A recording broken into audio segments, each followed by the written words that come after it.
Well, we got the man with the golden voice on the line, Gerry from Boston. How you doing, sir? Shalom, brothers. Can you hear me okay? We got you. We Fine. got you. All right. Just want to make sure I'm coming through loud and clear. Blake, do me a tiny favor. I got your email already. No, not that. But can you take my icon and make it full screen? I want to show it to everybody. I saw this sign on the USS Salem, which is an old battle cruiser parked at the Quincy shipyard. A bag of trouble. And okay, I'm sorry it's cut off, but at the bottom it says syphilis and gonorrhea. And she's got the French beret on too. Yeah, well, that's what they were warning the servicemen. It was like she may be a bag of trouble. Yep. Syphilis and gonorrhea. And is this the bag of trouble that you sent us the photos of here? No, actually, no. This is actually I never caught her actually fucking somebody else. But do I have permission to show these, or are we just talking about her? I won't mention her name. I want you and Pop to both see her picture, because this was back when I was dating her. Okay. And she's got that she's got the cheesy necklace I got her at like King Richard's Fair or something on one of our first dates. She looks like Debbie Gibson with a thyroid problem. Well, I kind of thought she looked like a young Stevie Nicks, but she had amazing lips, great eyes, and fantastic pair of legs. You can't see the legs in the picture, but anyway, amazing lips when they're wrapped around your cock. No, just look at her. Just look at her. She's got great freaking lips. She's not exactly full German, but she's kind of close to it. It's not. Okay. Nice full lips is not always a guarantee of a good time. I speak from experience. No, you're right. You're absolutely true. And it's always a letdown when that happens. One of the best blowjobs I got in my life was from a woman that had like no lips at all. Yeah, like visible lips. Chicken lips. Chicken lips, yeah. I guess, yeah. Okay, that's a good one. But anyway, I met this girl. I drove a taxi. I drove a taxi off and on for 10 years. But I drove this girl home from a party, the one from the pictures, the one I'm telling the story about. Right. I drove her home from a party. Somebody had stolen her gold chain, and she was very upset. And she was about 10 miles. She lived about 10 miles from where the party was. And I brought her home, and it was very ritzy suburb of Boston, a town of Milton. And she lived there with her mother and her stepdad. Her stepdad was an electrical engineer. He was a bass player in a Bob Seger cover band. And he was maybe in trouble just from that description. Yeah. No. He was a genius guy. He played the bass like nobody's business. Oh no, I'm sure he's fine, but as soon as you say stepdad, you're introducing a world of trouble. No, you're absolutely right. And I didn't find out till about I was with her for about like a year and a half, but I didn't find out till like 7-8 months later. Her mother told me that her original dad used to touch her. So, go figure. Okay, so this is one of those situations where it is more than understandable for it to be that. Okay, got it. Yeah. Okay. Heavy use and widowing are the two that we really understand. Yeah. Yeah, there's a lot of variables that come into play. But anyway, I was dating her. Like I said, I ended up dating her for like a year and a half altogether. But after I dated her for 6 months, I brought her home. Well, didn't bring her home, brought her to meet my mom. And we sat in the living room. My mom, of course, being Irish, made some tea and sat and talked. And of course, my mom got along with everybody. The two of them chatted them up. And then I went into the kitchen to get some water for my dog. I brought my dog with me. And my mom followed me into the kitchen, and she pulled me aside. She said, now, mind you, I'm 26 at the time. And Karen she had just turned 22. Okay. And my mom says, you should be ashamed of yourself. I was like, what are you talking about? She was like, you're dating a girl that age. What are you talking about? She looks like she's 15. Ma, she's 22. Some chicks just look younger. Yeah, no, she did. And I said, I was like, and now we're in the kitchen, which is the back of the house. I was like, Karen, yeah, you got your driver's license? Yeah, pull it out, get it ready. You're getting guarded by your mom. My mom's shushing me. No, don't. She was like, I can't believe she's 22. Anyway, regardless, I was for her birthday, for Karen's birthday. This is back, like I said, 93, 94. I got Karen a Super Nintendo console. Do you know why? Because I used to stay at her house a couple of nights a week on my nights off.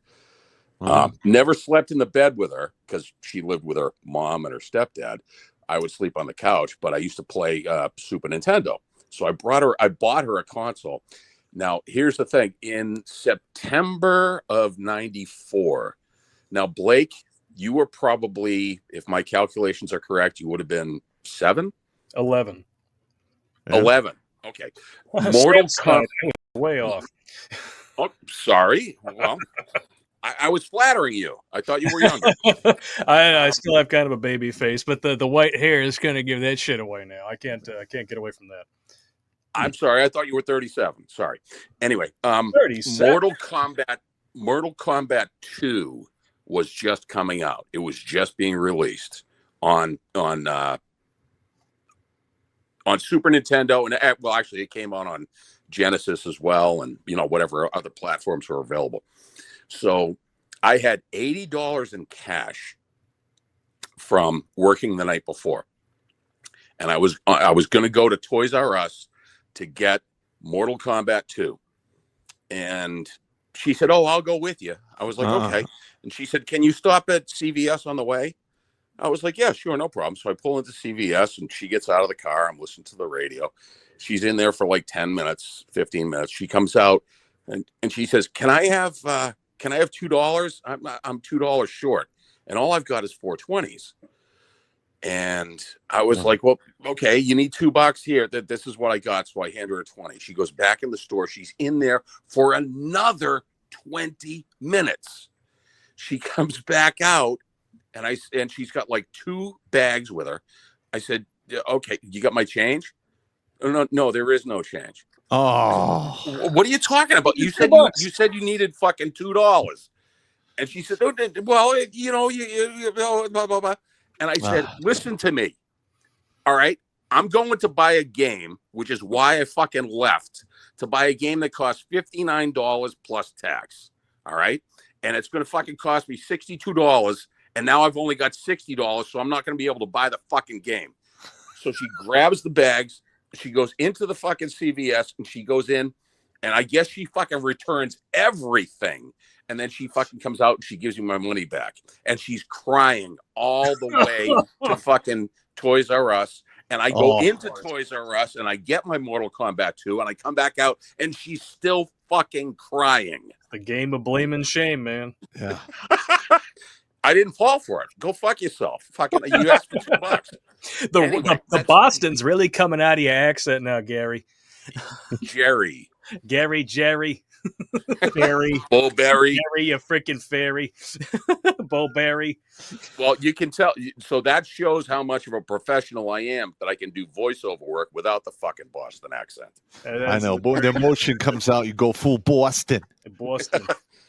By the way, it's not Boston. It's Boston. Boston. You got to play in the yard. My buddy Jimmy Vanna, he's called it Boston. Boston. By the way, if people from Boston that watch movies cringe at people trying, like Alec Baldwin in The Departed has the absolute worst fucking Boston accent ever. Right. So, did you break up with this girl? What happened? Well, here's what happened. So I wear contact lenses. Okay, so I used to stay over her house a couple of nights a week. I'd sleep on the couch, but I would wear contact lenses, and I wouldn't sleep with the contact lenses. So I would have the solution and the little cup in the I'd leave it in the medicine cabinet. So one day I get up, I go to work from her house, from her parents' house, and I go to work. And I'm halfway through my shift. I used to work from 4 p.m. to 2 a.m. And I realized, I was like, holy fuck, I don't have my fucking lens kit. I left it at her house. So after I dropped off my next fare, I drove over to her house, and I didn't have a key. So I rang the doorbell, and she comes to the door, opens the door, steps out onto the porch, and closes the door behind her. Yeah, there you go. Yeah, that's not unusual or anything. Yeah, no. Here's where it gets good. She said, "Hi, what's going on? What do you need?" I said, "Well, I left my contact lens kit in your bathroom." And she's like, "Oh, I'll go get it for you." Mm-hmm. So I said, "Yeah, okay. Who's in there?" And I just reached for the door, and I walked in, and there's this dude, fully clothed. She was fully clothed. It took her no time to answer the door. So I'm not saying that nothing didn't happen at all, but I didn't catch them in the act. So the guy's in the kitchen, and I was like, "What's up, dude?" He was like, "Yeah, hey, what's up?" So I go into the bathroom, I grab my contact lens kit, and come back out, and he's like, "Oh, we're just talking about photography." And supposedly he was a photographer or whatever. Anyway, I was like, "All right, well, I'm going back to work. Have a good night." And I fucking never called her in. Okay. Done and done. So that was whatever happened to her. By the way, Pop, or Blake rather, you said earlier about telling your woman that you got fired. When I was living with my ex-wife, we weren't even engaged yet. This is like 1999, 2000. She was making dinner, and she was like taking like the pots and pans out from the cupboard underneath. And she was like, "How was your day?" I said, "I got fired." She dropped the fucking whole cookie sheet and fucking 3 other pans.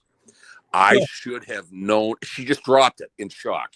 I was joking because I didn't get fired, but I should have known right then. Knowing what I know now, I should have fucking just moved out right then. Yeah, that would have been I got you. That's a red flag, man, big time. By the way, got a humorous note for you, a follow-up. I got married in 2001. I got divorced in 2006. She got the house, but I found out from a friend of her cousin's that my ex-wife died suddenly July 5th, 2023. I wonder what did that. I don't know. Yeah, well, there was no. I checked. I'm not on Facebook anymore. I got kicked off, but I saw her brother's page at the time, 2023. I saw her brother's page, and I saw her sister's page, and they both just said, Maureen's dead. But there was nothing leading up to that. Like, pray for her. She's fighting a battle. So she probably had a heart attack like her older brother Chucky did. Chucky died when he was 43. So she probably had a heart attack. Yeah, but whatever. Yes, Blake, the gesture that you made, there's no doubt that played a part. I'm sure. All right. Shalom, gentlemen. All right. Thank you for having me on. Peace and long life. Take it easy, Jerry. Watch Grunt Speak live every Tuesday and Thursday at 8 p.m. Eastern. And if you want to join Pop for Supporters Sundays, go to redonkulous.com/donate and make a monthly pledge. A link is in the Meat Gazer box.